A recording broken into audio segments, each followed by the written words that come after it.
Hey everyone, welcome to part 4 of my 4-part series of From Fleece to Yarn. We've already gone through part 1, 2, and 3, which is skirting the fleece, washing the fleece, and carding the fleece. So we've already made our rollag, which is my nice big cocoon type of rollag. We did that in part 3, and we're going to go ahead and spin it up today. So grab your spinning wheel if you have one. If you have a drop spindle, that's a different thing, real close to the same thing. If you need help on figuring out how to use a drop spindle, because that's what you have, go ahead and leave a comment and I can make a video on that as well. But for today, we're just going to use a spinning wheel. All right, so this is my spinning wheel, and I've already put my lead through these hooks. You do need to have a lead. This is what's going to help get your fiber started. So I'm going to bring it through here and I'm going to hook it. Go. And bring my lead through. Alright, set that aside. Alright. I'm going to take the end of my rollag here, and I'm just going to draft out a bit of it.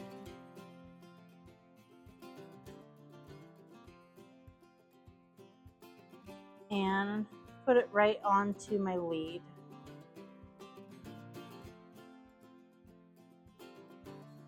Alright, so from there, we're going to go ahead and get the spinning wheel going, give the wheel a spin, and I'm just going to allow this to twist on as much as possible before I let it go in to the spinning wheel, or into the bobbin up there, and put as much spin on there as possible so it doesn't come undone. Alright, make sure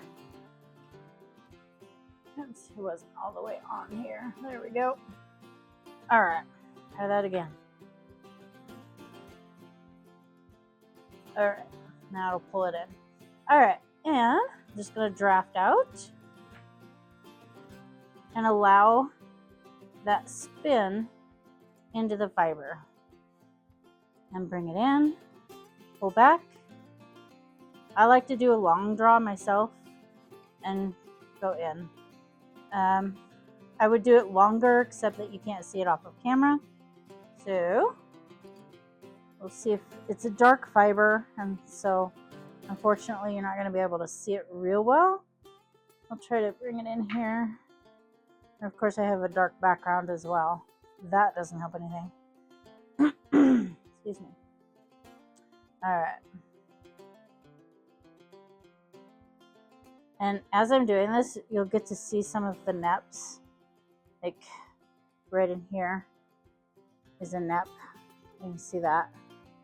So that's one of those pieces, if you were watching part 3, you'll see some of those little broken pieces that are shorter. That's what those are. So I don't mind those in my fiber. I said in part 3 that I don't want it in all my fiber, but it's okay to have it in some of it, because it kind of adds for a fun yarn.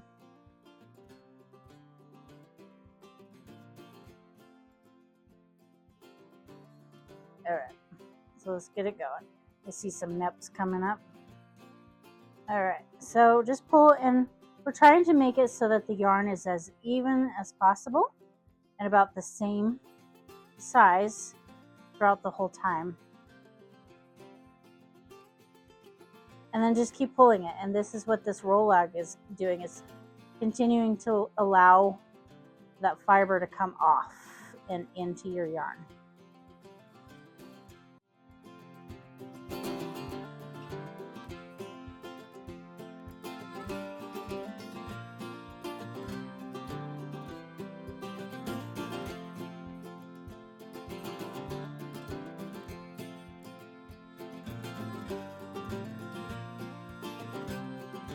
So what I'm doing is I'm doing kind of two things. I'm pulling it out a little bit from my rollag right here and pulling back on the rollag at the same time to try to thin it out a little bit.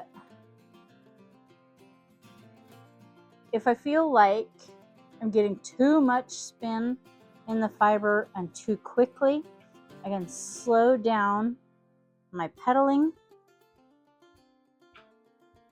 If I feel like it's grabbing onto that yarn and really jerking it out of my hand, I'm going to go ahead and adjust the tension. I don't want my spin to get into this. It's a little triangle area of your fiber, because if you let go with this front hand and that spin gets into this area, it's going to get all twisted and it gets really hard to be able to draft.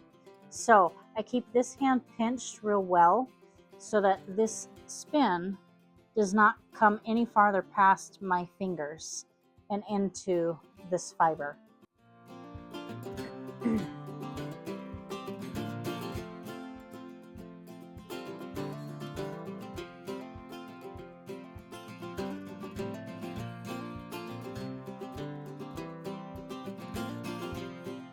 When you are checking to see how much spin you have in your fiber, you can let it go like this. It's going to do one of two things.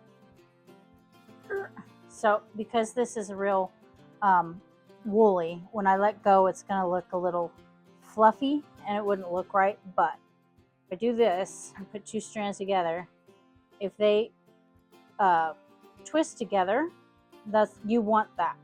Okay, so it will show certain areas, like right here, it's fluffy, so there's less spin in it, but it's also a little thicker.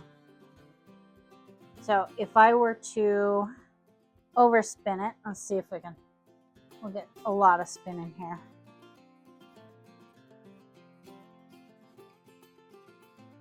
All right, let's see how that works.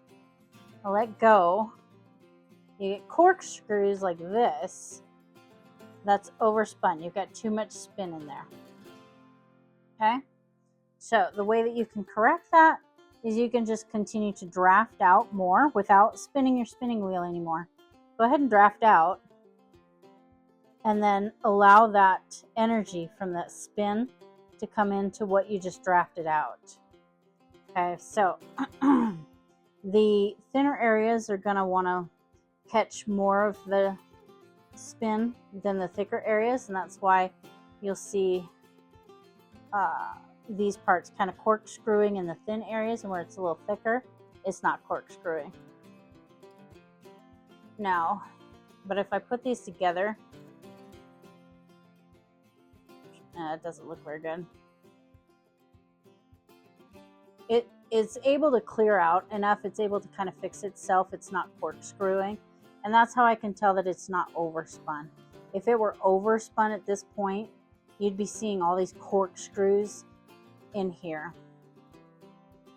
Now, I want to put just a little more spin into this just because of these thicker areas. Not a lot, but a little bit. Just get a little more, get a little tighter there.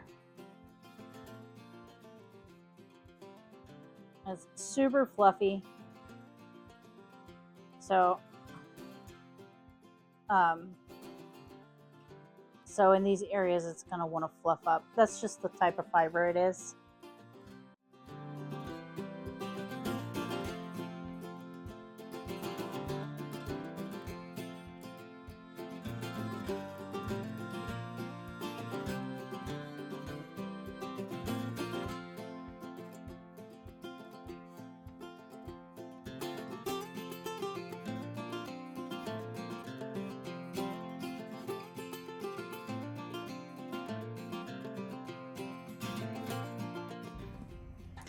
Time to ply. So ply is when you spin more than one of your yarn strings together. So I'm choosing to just do a 2-ply.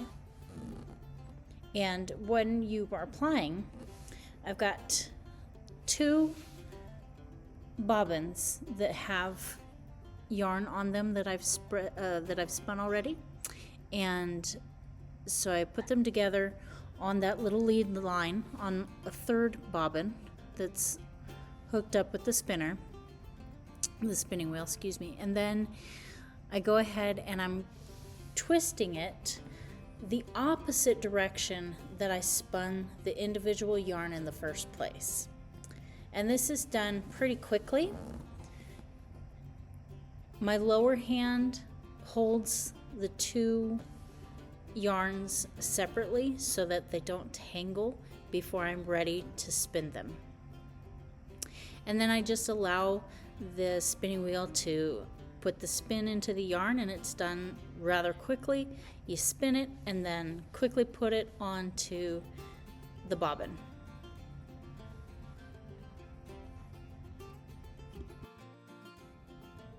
I'm loving how this yarn is turning out. I purposely got a roving that I knew had neps in it, and this yarn is going to be kind of along the lines of an art yarn, but not quite as out of control. It's a little more in control than a regular art yarn.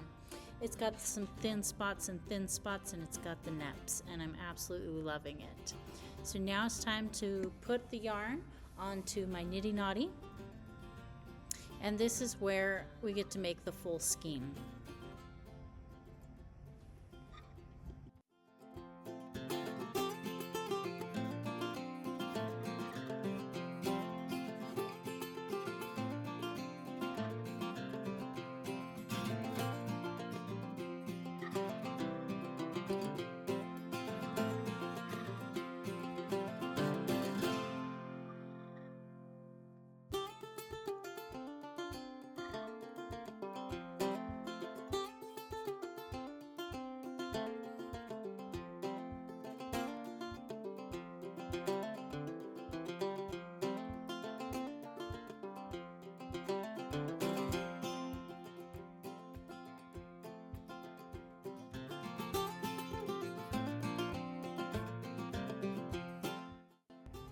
And there you have it, homespun mild art yarn.